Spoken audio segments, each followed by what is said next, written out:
I think to myself, what a wonderful world.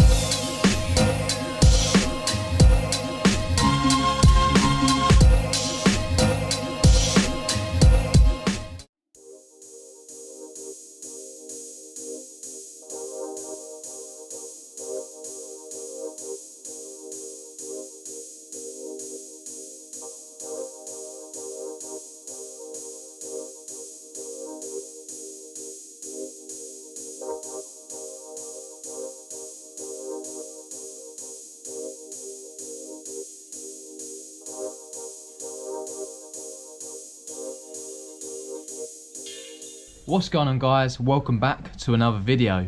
Now, if you've been following the Escort progress up to now, you'll know that I recently was working on my Pinto engine. I replaced the timing belt, a whole load of gaskets and painted the block up.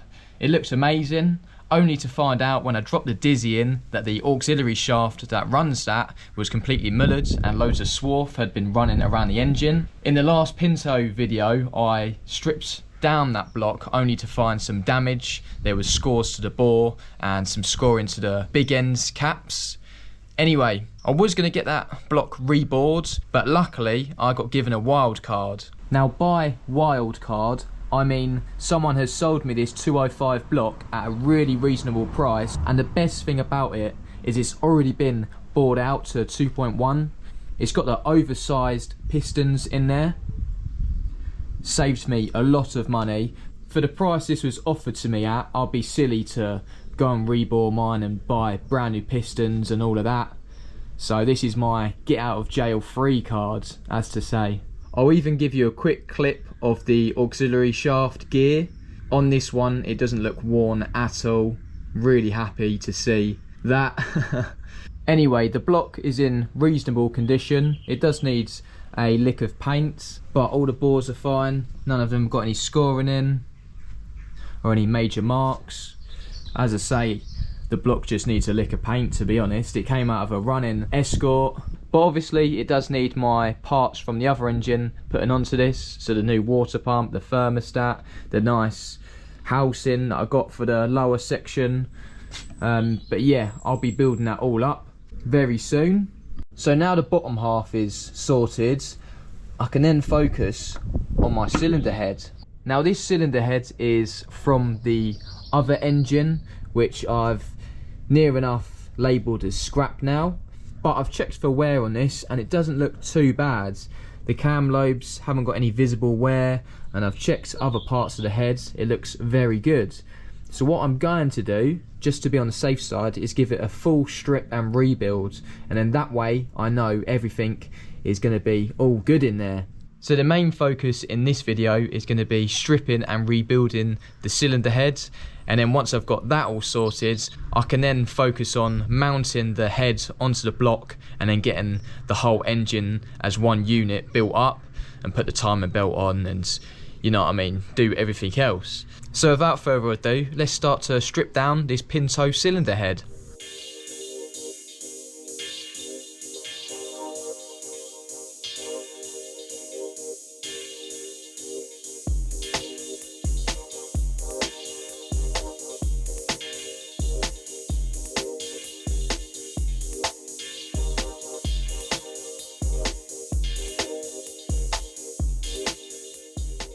I think now is the best time to have a little catch up before I get too carried away stripping down this cylinder head. So what I have removed is these clips. They're in two different sections. One of the clips like that, and then the other one looks like that. And then what I've done is I tapped the cam slightly across and the rockers came loose, but I'm not quite sure if that's the correct procedure, because when I reinstall the cam it's going to be quite fiddly to try and get all the rockers lined up and pushed in. So I'm not quite sure if that's the right way to do it. I will have to have a quick research when I rebuild this. It's fair to say the head is looking a lot more bare, and what we've got left is the springs and the valves, but also these nipples. They've definitely got a technical term for them, but I don't know it yet. So I will be removing them as well. But yeah, let's carry on, make some more progress.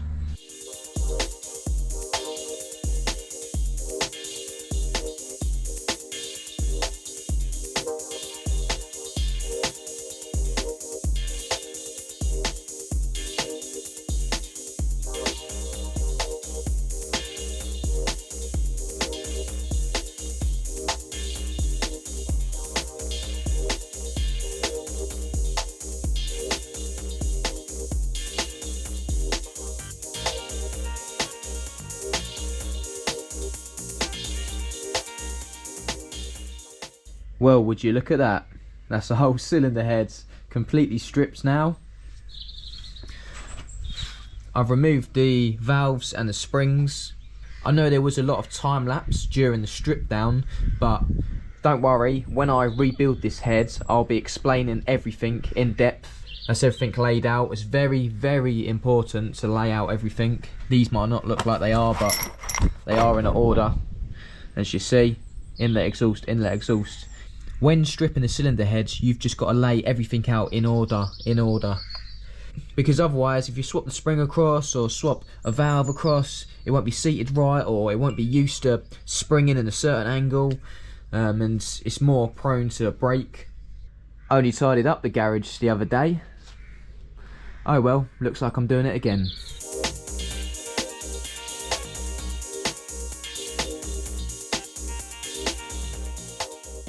I've just been sitting here making a list of what to replace on my cylinder head. I can't lie though, I'm a little bit unsure on everything that I need to replace. I know obvious stuff such as head gasket, head bolts, the oil spray bar that goes along the top, but there's other things like the valves, springs, the rocker arms. I'm not sure, do I need to change them or can I reuse them? Because obviously I would like to give this head a lot of new parts, but also I want to be realistic and not spend a grand's worth on brand new parts when I could reuse the springs and valves, if that makes any sense. I guess it's not the fact that I'm being tight, it's just I don't want to replace something when it doesn't need to be replaced. Anyway, I'm going to be making a trip down to Burton Power in the next couple of days because I'm not hanging around with this engine. I need to get it built. Right, so it's about 3 or 4 days since I picked up the camera. Let me fill you guys in on what I've been doing.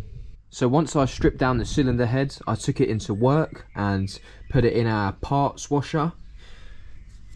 And I'm not quite sure if you can tell the difference on the camera, but it looks brilliant. It looks so clean now. Really happy with the finish. I literally cleaned every nook and cranny.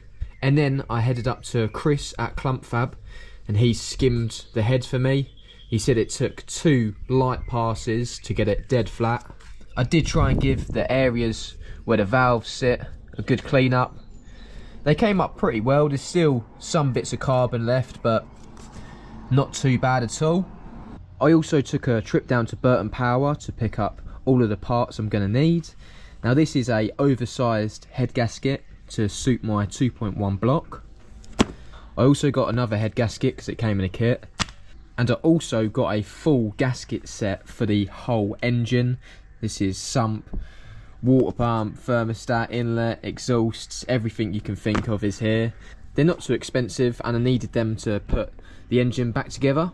Now the next thing I purchased from them is what I spent all of my pocket money on. This is a Kent Cams performance kit. Now inside you get loads. We've got all of the little towers or nipples as I was calling them, a new oil spray bar. You get the new fast road cam, which I've opted for. It's suited to a carb rather than injection. You can get different ones. I've got the springs to suit. I've also got the top clips. There's like 2 parts of them. Also got some new collets, the 3 ribbed ones. Comes with some lube. Also comes with some oil stem seals. And the last thing in this kit is these rockers.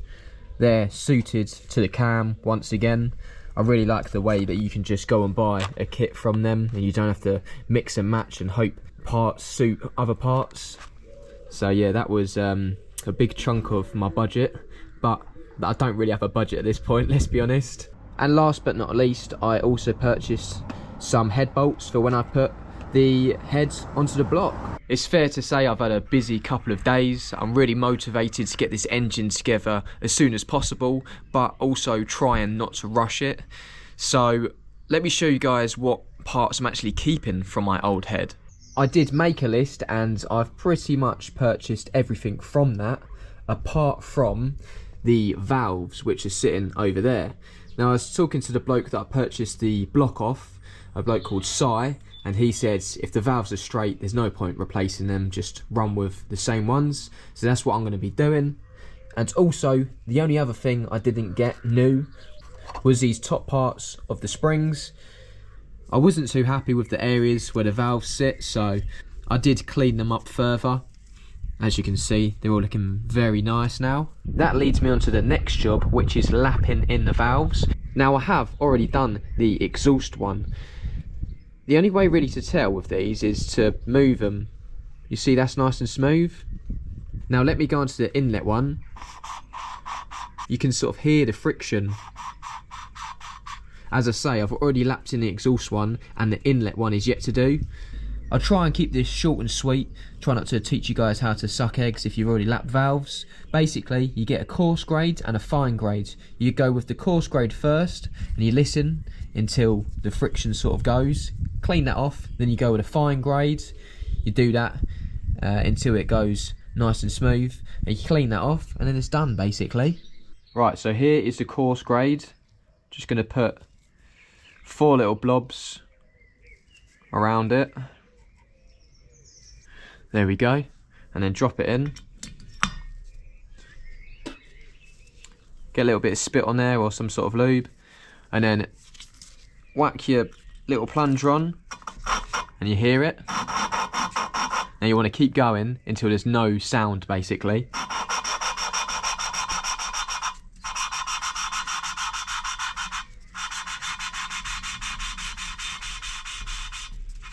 As you can tell now, the noise has decreased massively and there's not a lot of friction going on there.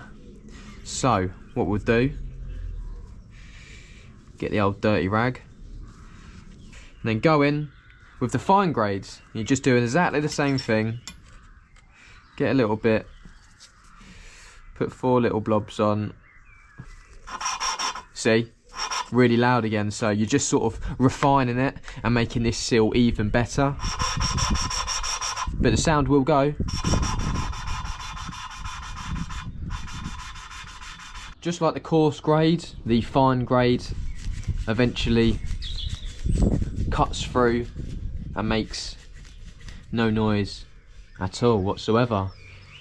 And it's simple as that, guys. That is how you lap a valve. I have seen people lap in valves with drills before, but me personally, I wouldn't do that because you could get the valve really hot and maybe distort part of the head or the valve. So just do it with your hands and have a feel for it. You can't go that wrong and it doesn't take too long. Now that I've got the first 2 done, I'm going to clean up the other 6 and get them all lapped in.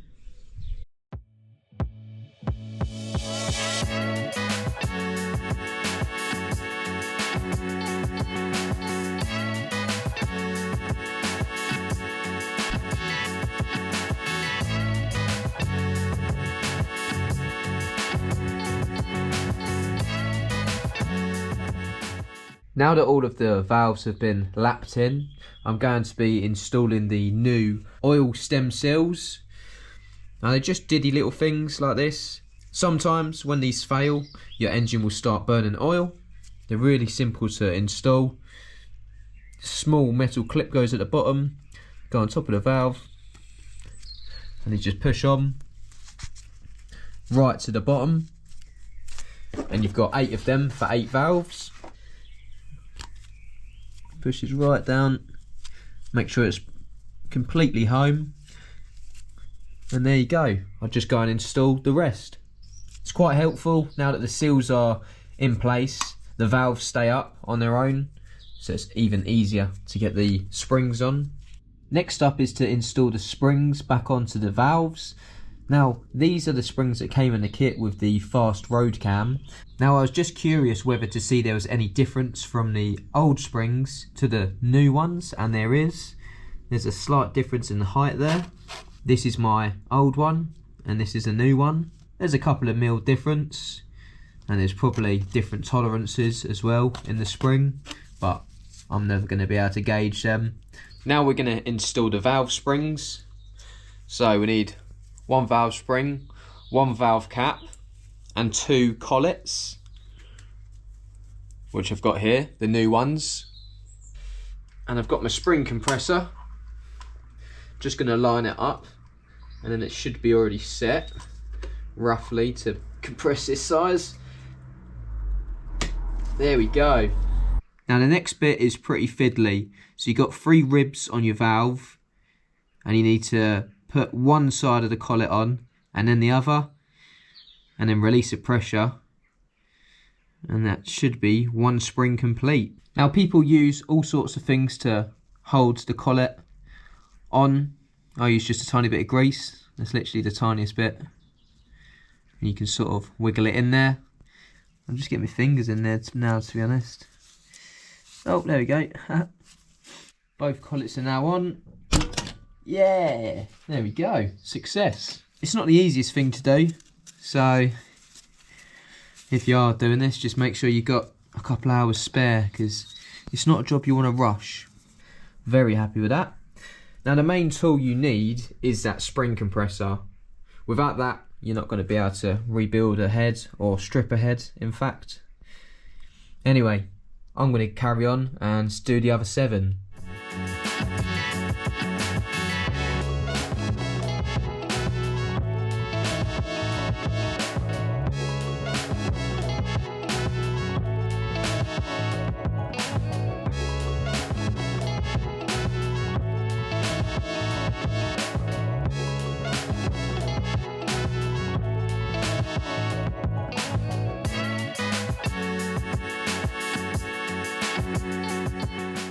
Now the valves and the springs are fully installed, I'm going to move on to installing the new towers, or the follower towers.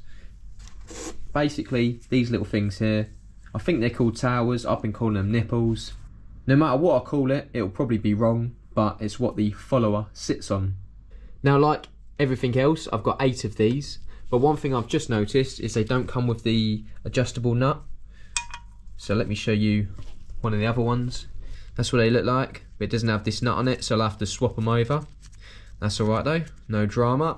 I've just swapped most of the nuts onto the new towers now, but I was just curious whether there's any difference in size from my new and old ones, and as you can see there is.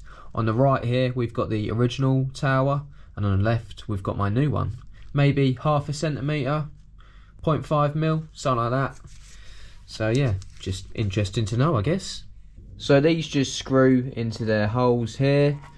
What I'm going to do is I'm going to screw these all the way down, because then I need to adjust them once the cam's fully fitted and that. So for now, I'm just going to screw them as far as they can go. If this one will even start.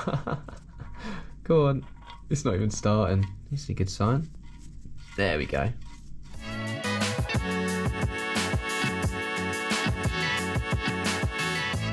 All of them towers are now installed, and I've got my cam lube out just to put a drop on every component that I've already installed. There's no point putting a head together dry, because, well, you'll only run into major issues within the first couple of minutes of startup. So yeah, I thought I'd lube everything up now.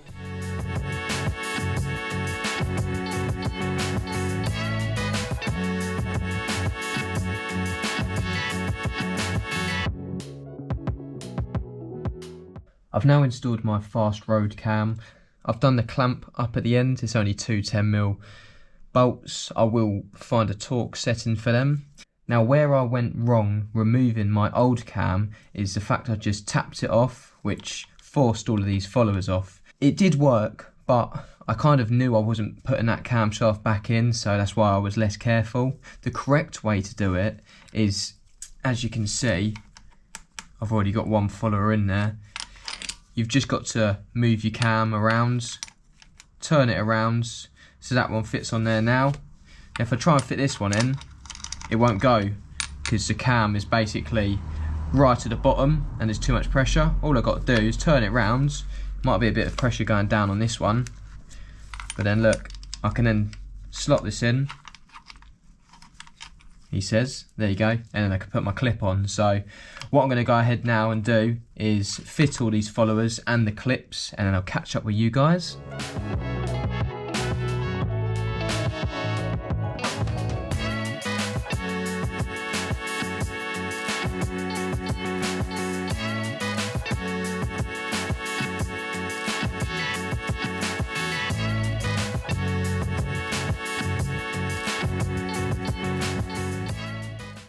It's now the next day.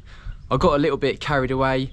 Yesterday evening, I just kept fitting part after part after part until eventually the head was fully built up. I didn't realise the time though, it was well gone midnight, so I had to get some much needed rest, but I'm out here today and gonna work out the clearances now. When you purchase a Kent cam, they give you this full list of, I think, all the cams they do for Pintos, but I've just highlighted my one, so this is the only information we need to worry about. It tells you some really useful bits and bobs, but the main one we're interested in is the valve clearances, inlet and exhaust. So my measurements are 0.010 for the inlet, and for the exhaust is 0.012. So what we're going to do first is adjust the clearance for this exhaust valve, and then we'll move on to this inlet valve. Now to adjust these is very easy. You adjust it on this tower. So this bottom nut is just for locking it off, so don't worry about that for now, just make sure it's free. And then this top one we can just wind up,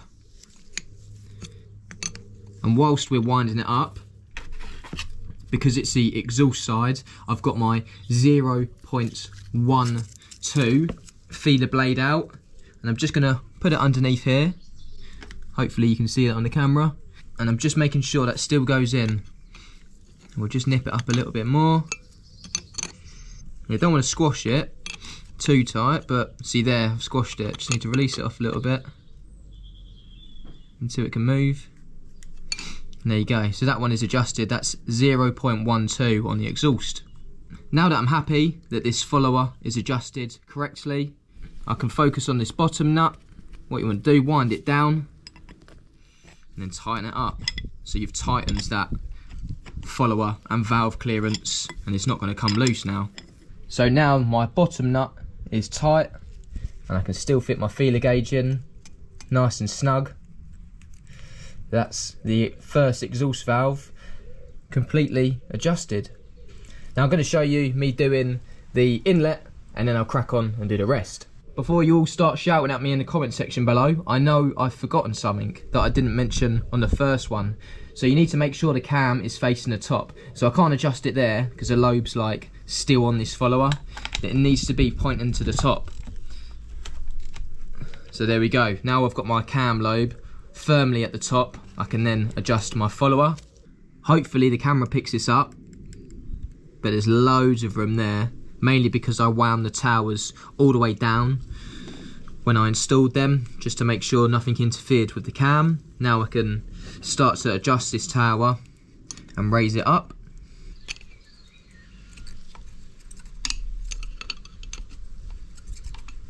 And now that is the first inlet valve clearance now adjusted. Anyway, I've got 6 other valve clearances to set, so I'm going to crack on with them and I'll catch up with you guys in a second.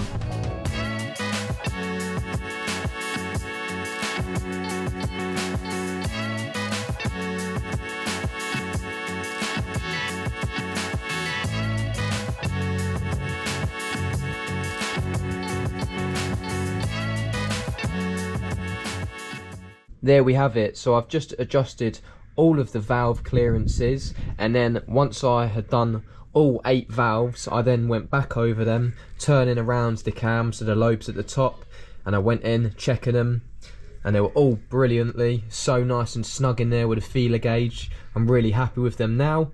I am 99% sure that's all I've got to do to adjust this cam up, but I'm sure if there's anything else to do, or if I've done anything wrong, then someone will let me know in the comment section below. I've now got one of the last pieces of the puzzle to fit, and that is the oil spray bar. Now this must be the most recommended thing to change. Loads of people have said to get a new one of these, but luckily this comes in the kit anyway. I think what I will be doing is, when I service this engine, I might as well just replace this spray bar every time, because people have said that they're prone to clogging up, and you don't want oil starvation in the head. That's the last thing I want when I spent this much money on the kit. That's the oil spray bar now fully installed.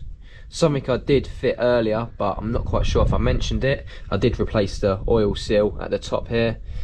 camshaft oil seal, and also while we're at this end, I do have a vernier pulley to go on there, but I'm not going to install it just yet. I'll wait until the head and the block are married up before I install that. I think that's the head rebuild pretty much finished off. My adult Lego set is completely empty, and I've got a freshly built cylinder head. I think that brings us nicely to an end of this video. I'm really happy with the work that I've done on the Pinto cylinder head. Fully stripped it down, got it skimmed, and then I built it back up, lapping in the valves and fitting all of the new goodies. I didn't want to go for a really leery cam, so I'm happy I chose the fast road one. Matched up with a 2.1 bottom end. It should be a pretty reasonably powered Pinto engine, and I also will be getting it dynoed now once it's on the roads for some last final tweaks and to try and get as much power out of it as I can. But anyway, I'm really happy with the cylinder head work that I carried out. Now I need to move on to refreshing and painting and reinstalling my new parts to the 2.1 block, which I'll be doing in the next video, and then I'll be able to mate my cylinder heads onto the block. I know it's been a month or so since I've made a Mark II Escort video, but honestly I've just been so busy. I did have a deadline of May to get this car on the roads, but that was before I discovered my engine issues, which has prompted this engine rebuild and to buy the new block. So now I've got a deadline of late August, and yeah, we'll see if I can make that happen. Hopefully I can. Let's keep everything crossed, and I'll keep staying out here till midnight. Anyway, if you did enjoy the video, please give it a like, and if you like what you see, subscribe to the channel to see more. Thank you all for watching, and until the next one, I'll see you guys later.